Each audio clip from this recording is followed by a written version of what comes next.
for our second speaker. Is it Steve Follies? Fails? Okay. Today, his second speech, he's going to be speaking in a persuasive influence, the pathways. The time is 5 to 7 minutes. The title is My 15 Minutes of Fame. Our next speaker, Steve Follies.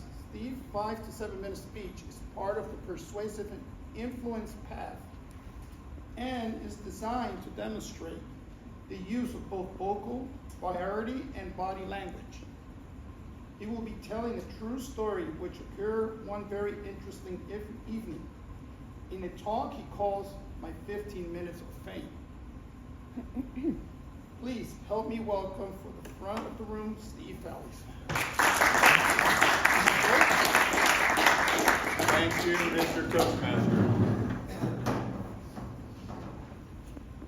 Andy Warhol said that every person alive would have 15 minutes of fame. I may have already had one. It started like any other Friday night, and then the phone rang. Mr. Toastmaster, Madam President, honored dignitaries, fellow Toastmasters, and our welcome guests. Hey, good to hear from you. Not much. Oh, sounds good. Sure, we'll see you then. Hey everybody, get ready. We're going out tonight. That was my friend Gary. And there's 3 things I'd like you to know about Gary. Number 1, he and his wife had 2 young daughters, about the same ages as the daughters of myself and my wife. Number 2, Gary owned a paint and body shop where he repaired cars that had dents or dings or had been inclusions. And number 3, my friend Gary was a little crazy. So we all got ready. We didn't have time to dally. And what pulls up in my driveway a little while later but a beautiful stretch limousine. A huge limousine. Well, it turns out that Gary had this car in his shop to repair a couple dings.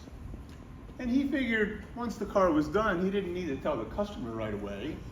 He'd just keep it for a few days and do some joyriding. So he came to pick up myself and my family.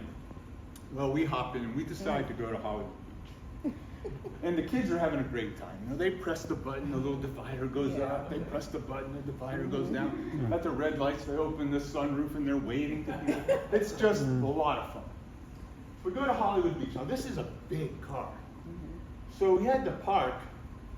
Couldn't park in the normal beach parking lot. You had to park away from the beach, a couple blocks away. So we walked down, and we just walked down Hollywood Beach, go down the Broad Walk, get a pizza. Kids put their feet in the surf. And now as we're ready to leave, we get to the point on the Broad Walk, and some of you may remember this, it's been a while, it's where Margaritaville is now. There was a little half wall, about so high. There was the Broad Walk here, and then a little half wall, and right on the other side was the parking lot. So we get to that point, and there's a gentleman there, an older man who is playing the accordion. So we stand there and watch him for a few minutes, and there's 10 or 12 people around.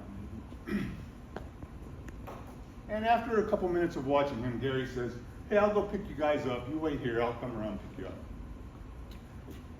And the man is still playing accordion. Well, something you need to know about me is that for some reason, I know the lyrics to a million songs. And my wife and I had a standing joke that when we'd be somewhere with live music, I would whisper to her, "Linda, I know the words to this song. I'm going to sing." And she would say, "Go ahead." But I never had yet. Well, he starts playing a song, and I knew this song. It's an old Robert Goulet love song, one of the old crooners. And it's actually part in English and part in Italian. So he comes around to the verse, and I start to sing. My love, forgive me. I didn't mean to have it end like this. I didn't mean to have you fall in love with me. My love, please kiss me. And people stop. Now we have maybe 20 people around who are listening. And he comes around to the chorus. And so I sing a little louder. It was just a slight flirtation. That was all it was meant to be. I didn't mean to make your heart break, over me. And now more people come around. And there's maybe 30 or 35 people standing all around. And he comes up to the verse again. So I now sing full voice and in Italian. Amore scusami, arrivederci, amore scusami, e se mi penserei ricordati, che amo te. And now there are 50 or so people around, and at that very moment, Gary pulls up in the limousine and opens the door, and I walk in and I turn and I say, "Thank you very much. I just love your country." And I get in the car and we drive away. Now, I can imagine years later, a husband and wife are sitting down to dinner when one says to the other, "Who do you think that was?" Sitting on the beach that night. Could it have been an Italian opera star on vacation in South Florida? Maybe he was performing at one of the theaters. Well, that's nice, but no. It was just some guy getting his few minutes of fame thanks to a crazy friend and a basically stolen limousine.